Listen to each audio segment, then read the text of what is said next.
There is a city built on water, not beside the water, not protected from it, on it.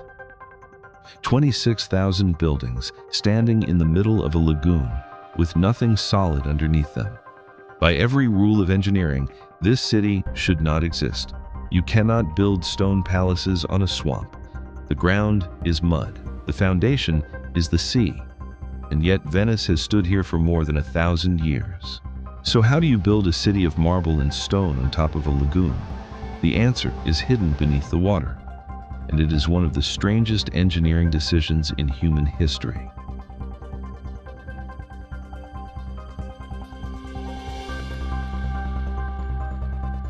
Beneath Venice, there is a forest, not a few hundred trees, not a few thousand, nearly 60 million tree trunks driven point down into the mud, holding up the entire city.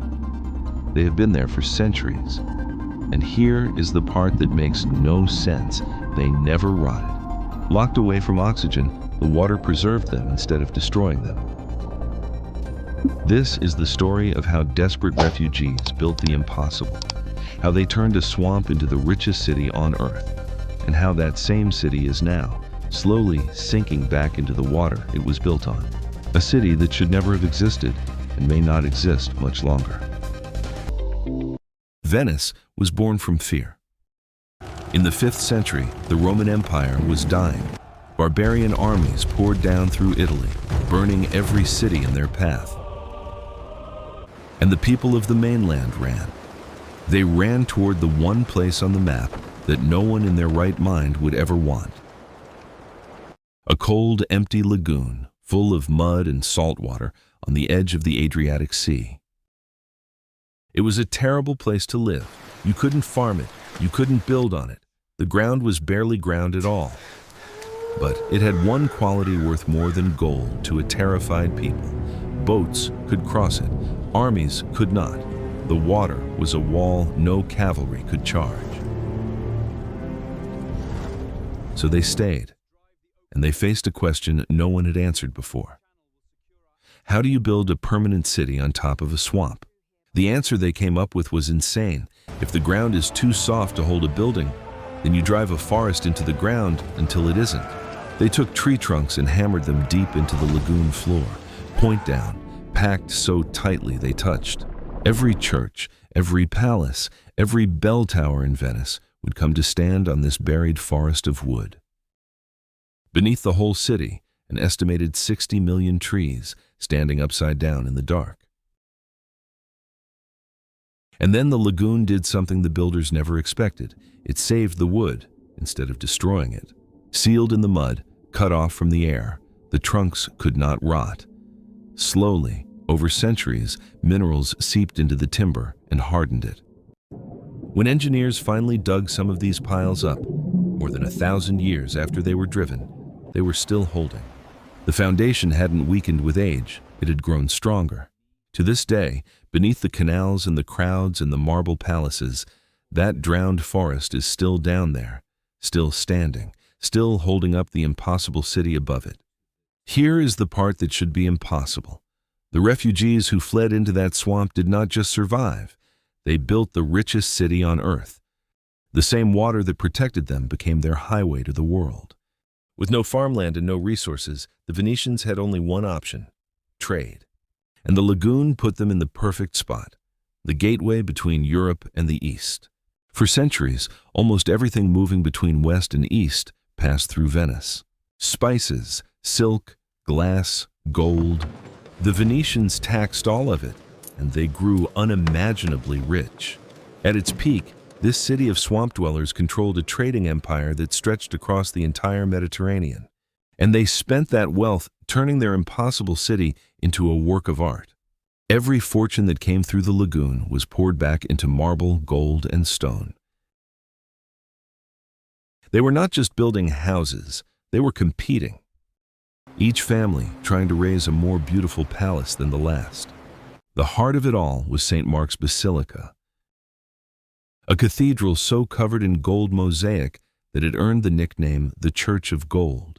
It was built to hold the stolen body of an apostle, decorated with treasures looted from across the empire, and raised, like everything else, on top of a sunken forest.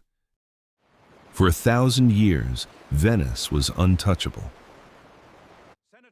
It was a republic when the rest of Europe was ruled by kings. It built the largest shipyard in the world. It survived wars, plagues, and rivals who wanted it gone. The swamp had become a superpower, but the city had made a bargain it did not fully understand.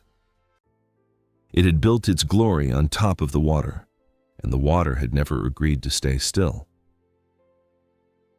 Venice was always fighting the water. A few centimeters of flooding a few times a year was simply part of life. The Venetians had a name for it: acqua alta, the high water. For centuries it was an inconvenience, then slowly it became something else. Venice was now trapped between two slow-moving disasters. One was below its feet. The very weight of the city, pressing down for 1,000 years, was slowly compacting the ground beneath it.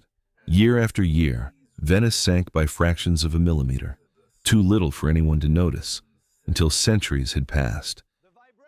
Then Venice made a mistake. In the 20th century, factories on the mainland began pumping groundwater from beneath the lagoon. The city started sinking faster than ever before. By the time the practice was banned, the damage had already been done. Venice had dropped significantly in just a few decades. And the second disaster was coming from the opposite direction. As the city was sinking down, the sea itself was rising up. Decade by decade, the water in the lagoon climbed higher, meeting the sinking city halfway. Venice was being squeezed from both sides. On November 4th, 1966, the two enemies struck together. A powerful storm drove the Adriatic Sea straight into the lagoon. The water rose nearly 2 meters above normal, the highest flood in recorded history. For a full day, Venice disappeared beneath the water. The city survived, but the illusion of safety did not. The 1966 flood was a warning. It destroyed priceless art, ruined thousands of homes, and showed the world that Venice was running out of time. The acqua alta that once came only a few times a year was now arriving more and more often. The water was no longer an inconvenience. It was a countdown. Today, St. Mark's Square, the lowest point in the city, floods around 250 times a year. A place that flooded only occasionally a century ago is now underwater almost every other day. The impossible city was losing its 1,000-year war with the lagoon. So Italy decided to do something unprecedented. It would build a machine designed to hold back the sea itself.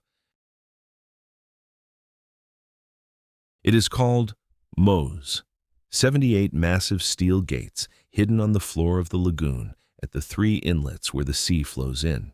Most of the time, they lie flat underwater, invisible. But when a dangerous tide is coming, compressed air is pumped into them, and the gates rise up out of the water. To seal the city off from the Adriatic, it took decades to build and billions of euros to finish. It was plagued by delays, corruption scandals, and engineers who doubted it would ever work. But in 2020, for the first time, MOSE rose against a flood, and the city behind it stayed dry. For the first time in its history, Venice had a wall against the sea. But MOSE was designed for a problem that is already changing. The system was meant to close a handful of times each year for the worst floods. Instead, it is being raised far more often than anyone planned. A barrier built for rare emergencies is slowly becoming a daily defense. And here's the deeper problem. MOSE protects against the high water. It does not stop the sea level from rising. Every year, the Adriatic climbs a little higher, which means the gates must close a little more often. Some researchers warn that if the sea keeps rising at its current pace, much of Venice could be regularly underwater within the next century. The barrier buys time. It does not buy a future. The engineers who built MOSE always knew it was not a permanent answer. It was a way to hold the door shut for a few more decades and hope the world finds a better one. For now, the impossible city is still here. 60 million petrified trees still hold it up. The gold still glows inside St. Mark's.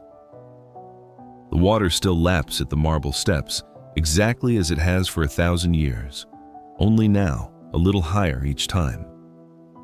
Venice was built by people running from the end of one world. They drove a forest into a swamp and raised a miracle on top of it. For 1,000 years, the bet paid off. Now the water that once saved them is slowly coming to collect. And the only question left is how long the impossible city can keep standing on its sunken forest before the sea finally takes back the ground it was never really given.